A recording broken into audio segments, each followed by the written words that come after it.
Yo, what is poppin' YouTube?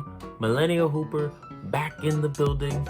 Now I'm at 20 subscribers. Big shout out to all you guys that supported me through this.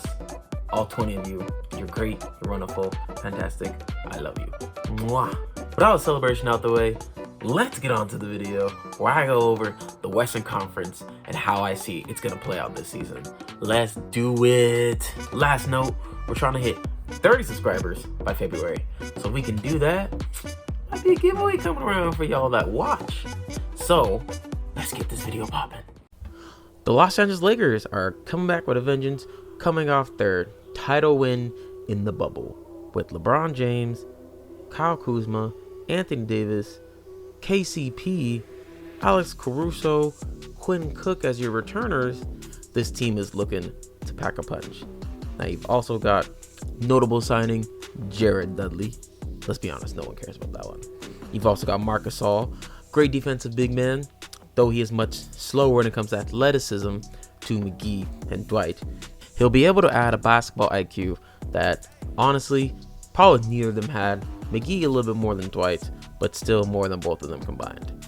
We've also got Montrezl Harrell, who, to surprise everyone, left the Clippers for the other locker room. Now, watching him play, I can see his athleticism and his play and everything coming alive. He still has a lot to work on. He's not old, so he can really use the mentoring that LeBron James can give him. We picked up Dennis Schroeder, who's going to be more of a athletic, attacking point guard, but can also run the floor when need be. He wants to be a starter. We'll see how that goes. He did recently just get injured in one of the last preseason games, so we'll see if he plays Tuesday night against the Clippers. We also still have Markieff Morris. We signed Wesley Matthews, who's a great 3-and-D type of guy and can really provide some of that defense that we need when it comes on the floor. And THT, or Taylor Horton Tucker, is starting to play well. So will he get minutes? Who knows? Again, it is preseason, so you can't just give him minutes just because he's playing against potentially scrubs and second, third string guys. But we saw what he did in Houston for 8 minutes. Let's see what he can do in a real full season. On to the Clippers. Oh, the Clippers, the mightiest of mighty, the team that was gonna win last season, the team that was better than the Lakers. My bias aside, what they did last year, no one will ever forget. They blew the 3-1 lead to Denver. And was Denver the better team? Absolutely not. But did they play like they wanted to be there and be the better team? Absolutely. Notable pickups for the Clippers will be keeping Marcus Morris Sr., picking up Nicholas Batum, which I did not truly understand because he hasn't really been that great of a player in the back half of his career. But the most notable pickup is Serge Ibaka. Serge Ibaka is what I believe the Clippers needed last year. A really good big man. Zubac is not terrible, but I'm not going to him in the clutch. Montrezl Harrell was not terrible, but he lacked in a lot of ways. Ibaka can do it all. He can shoot the 3, he can defend, he can move, he could pretty much guard 1 through 5 if he really, really tried. And he's someone that Kawhi Leonard knows, that's best buddies with. So that'll be something that the Clippers can really work on. I don't believe the Clippers will win it all. I still believe that goes to the Lakers. But the Clippers will be fine being number 2, because that's what they've always been to the Lakers. Number 2, or as my friend says, the little sister. Also, to me, the Clippers should have picked up a decent point guard or traded Lou Will and Patrick Beverley.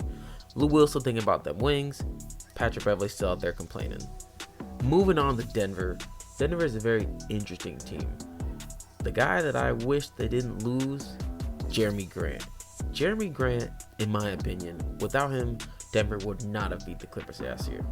Great defender, not the best shooter, but can shoot when open, hustles, really gets all the dirty work done, something that they truly are going to miss this season. But with his minutes out the way, he gets more minutes from Michael Porter Jr. to really start developing. He gives Bobo minutes in the big man department, and if he can really strive as just like his dad, then they're going to have some problems. They did pick up JaMychal Green, who used to play for the Clippers. I thought he was a solid pickup for them.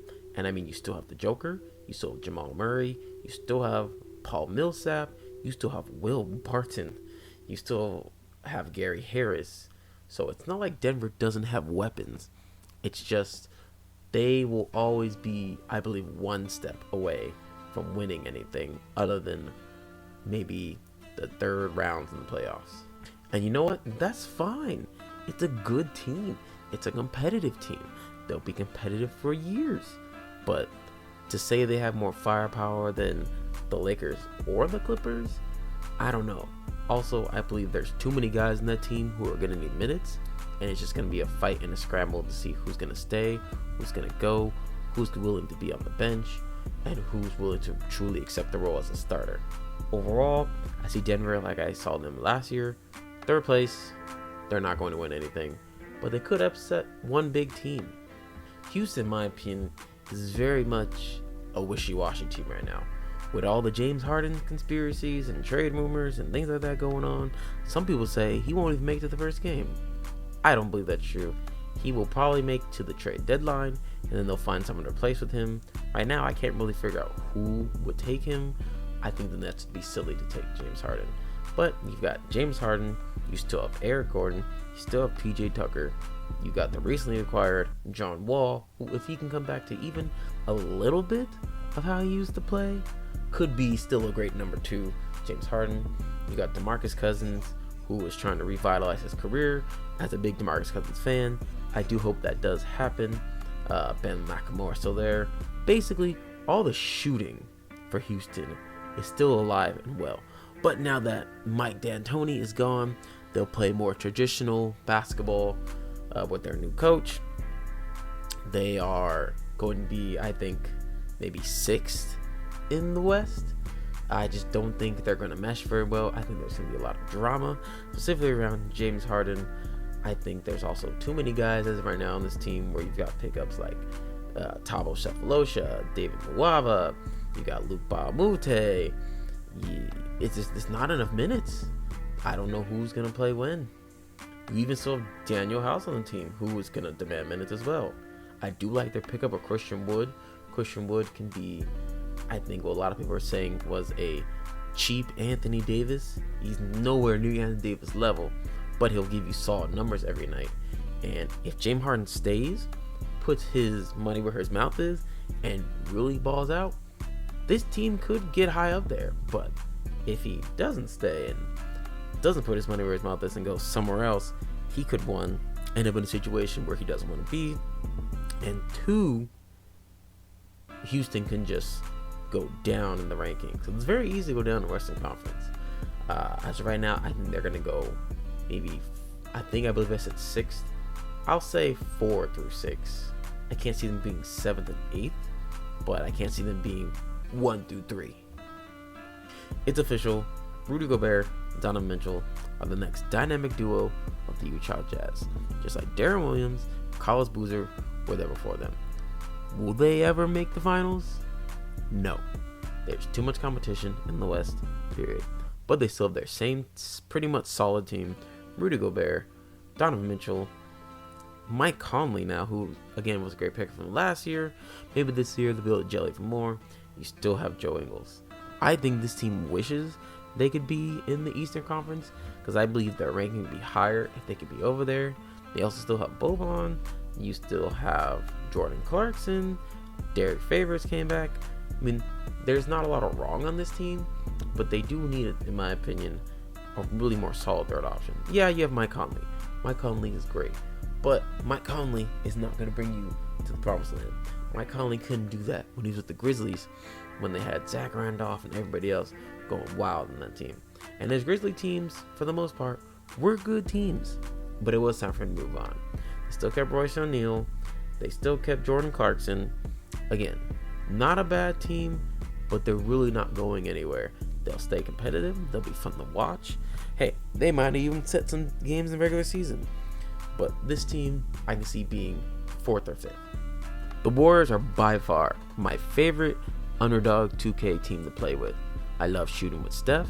I love the hustle of Draymond. I love Kent Bazemore. Well, I've always loved Kent Bazemore. The rest of them are kind of and we'll get into that. The Warriors had a chance this season to be one of the top 4 teams in the West. And then the Klay Thompson injury happened, and now their expectations have truly changed. They did get Kevon Looney back. While he's a good center, he is nothing to be that happy about. Now, they did just get James Wiseman from the draft. And I'll be honest, I don't watch college basketball, so I don't really know much about him whatsoever. I only know pretty much a good amount, a handful of NBA players. From what I know, he could be one of the best players in the draft. He could be really good.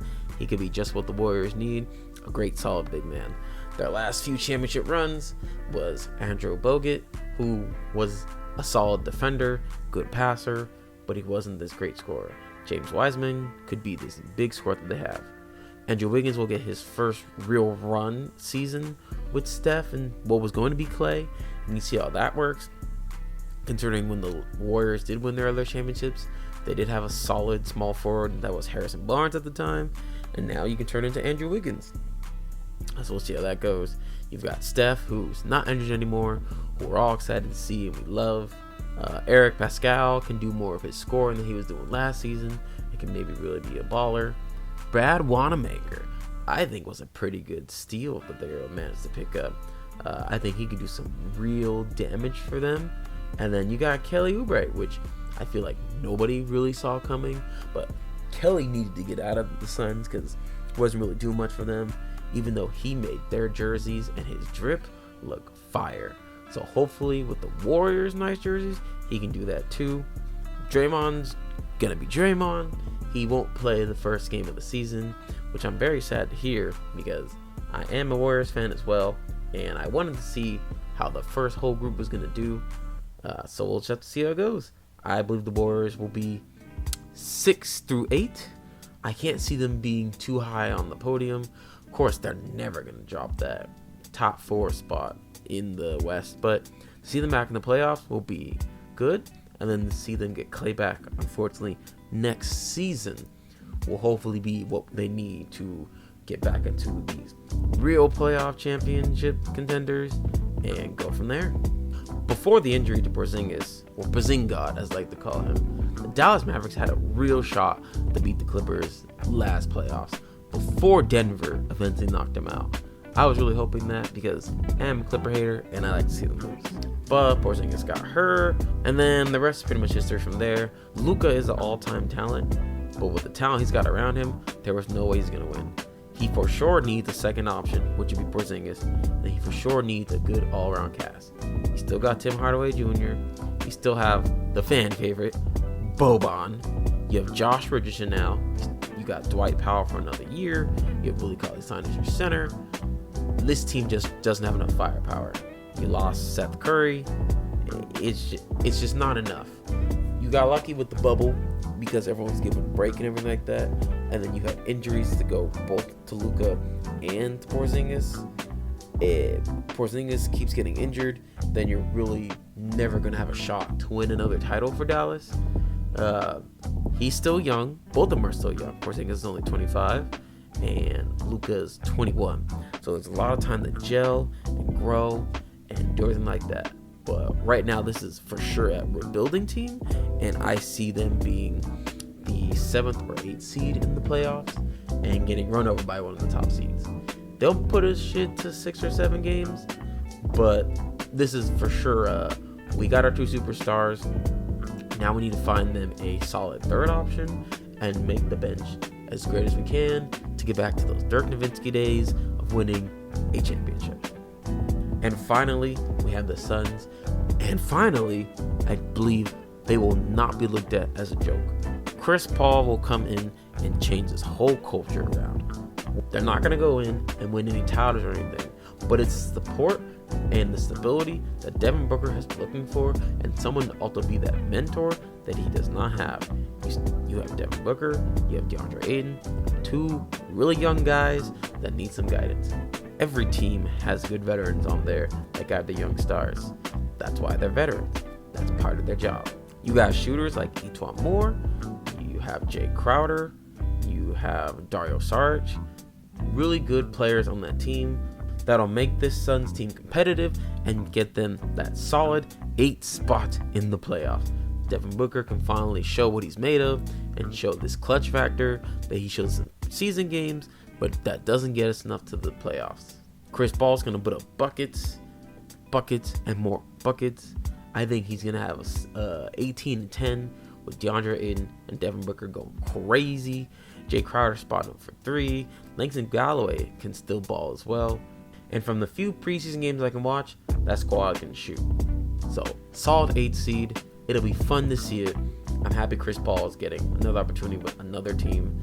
Sadly, he'll never win a ring unless he just rides the bench at 38 and 39 years old, which I'm okay with, because as much as Chris Paul has an attitude to do things like that, I love Chris Paul.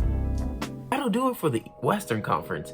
Eastern Conference coming right up in a couple days, right before the season starts. I'll also be doing another sneaker review coming through. So if you guys are excited and ready for that, feel free to hit the like button, share to your friends, and subscribe if you haven't already. Adios, my hoopers.